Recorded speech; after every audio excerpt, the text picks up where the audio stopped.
I felt different as a child, but I didn't have the words to describe what that meant in the way of my gender. So I always identified with guys, but I didn't realize that like how I was feeling was even possible. So although I related more with guys than girls, it wasn't like I had the words to know that I could be a guy. I'll grab one. Sam Blackensey was born a female, but for this 21-year-old Irish student, his gender identity was that of a male. Sam started transitioning when he was 18, which included hormone blockers, testosterone and surgery. But he says the social transition was harder, a transition which included telling friends and especially his family. Looking back now, you would see a lot of pointers that you could have picked up on. But at the time I didn't know about transgender, so I wouldn't necessarily picked up that Sam was anyway different. He probably would have been classed as a tomboy, to be honest. You know, like, so he would always have played with figures and would have dressed for Halloween as always the male character. So he's big into Harry Potter, so he would always have dressed as Harry Potter. It would never have been as Hermione. So he would always have chosen the male identity, but we would not necessarily have triggered in my head that, you know, because transgender was not in my vocabulary at that stage.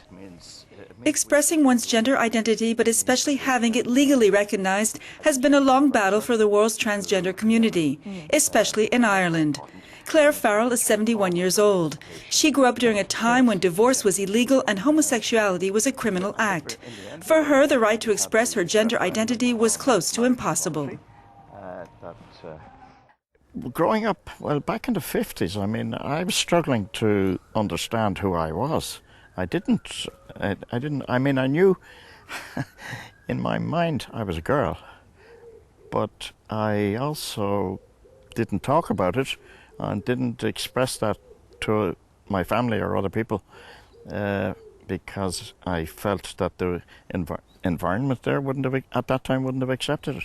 It wouldn't have. It would have been quite serious, I think. In the 60s, it was still bad. I mean, that's when my parents discovered that I was, well, if you like, dressing in girls' clothes and so on. And they couldn't deal with that. They just couldn't deal with it. So all my working life, therefore, I was masquerading as a male. That's how I describe it, yeah, and did that for my entire working life until I retired 3 years ago. Ireland is the only EU country that has no provision for legal gender recognition. But this will now change. The Irish Parliament is set to approve a gender recognition bill. It will allow trans people 18 years or older to legally self-declare their gender identity. This law comes on the heels of Ireland's historic same-sex referendum, where a large majority of the Irish voted yes to marriage equality. For trans people, this gender bill is cause for celebration, or at least a nice picnic in Dublin. Sarah Phillips came out as a transgender almost 30 years ago. She sees this new legislation as helping end discrimination, but especially a recognition of fundamental rights. For me, it's the empowerment again of being able to be myself. It's about, you know, my state considering me a full and equal citizen. The way the new legislation is going to work will be that they will have a self-determination model, which will be a statutory declaration. You will decide your gender. You will register that gender with the department. They will then forward that copy that document to the Register of Births, and you can apply for a new birth certificate. That new birth certificate will only represent your present gender. Your old birth certificate will still remain, but it will be locked away where nobody can access to it except yourself. A new birth certificate which will make it easier to change other documents such as a passport, driver's license or health card. It's what Ireland's trans community has been lobbying for years. But the new gender recognition bill will also go one step further. No medical paper or examination to legally validate your gender identity. Most countries do require that a psychiatrist or a psychologist or somebody from the medical realm has to sign off on your identity, has to validate you. And in Ireland, we're not going to need that, and that's incredibly important in terms of trans rights, because it means that we're able to self-determine. I'm able to say, for instance, that I'm a man. I don't need a psychiatrist to say that I'm a man. Donald O'Shea is an endocrinologist who's been treating transgender patients in Ireland for almost 20 years. He has long advocated for increased resources for transgender people, who make up between 1% and 2% of the population. But he also has a scientist's caution. I would have reservations about not needing a letter confirming that an individual has transgender as a condition. And my concern is not for the true transgender individual. My concern is for the very small minority that have a personality disorder with a focus on gender, who should not be encouraged to pursue gender reassignment or gender change, because it will cause them harm. Despite this reservation, Professor O'Shea is supportive of the gender recognition bill.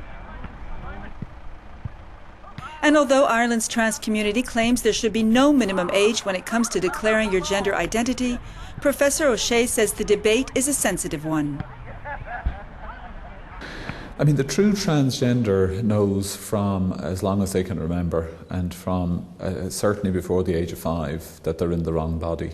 And but the problem is that transgender kind of diagnosed before puberty will have about a 5% change of mind rate. Transgender confirmed after puberty, the change of mind rate is less than 1%. And you really do have to protect the younger children. For Sam and other trans people, there's little doubt that the gender recognition bill is nothing short of a quiet revolution in gender rights. But when back home we asked Sam to show us pictures before he transitioned, he shows us only this one. For me, babies aren't gendered by what people put on them.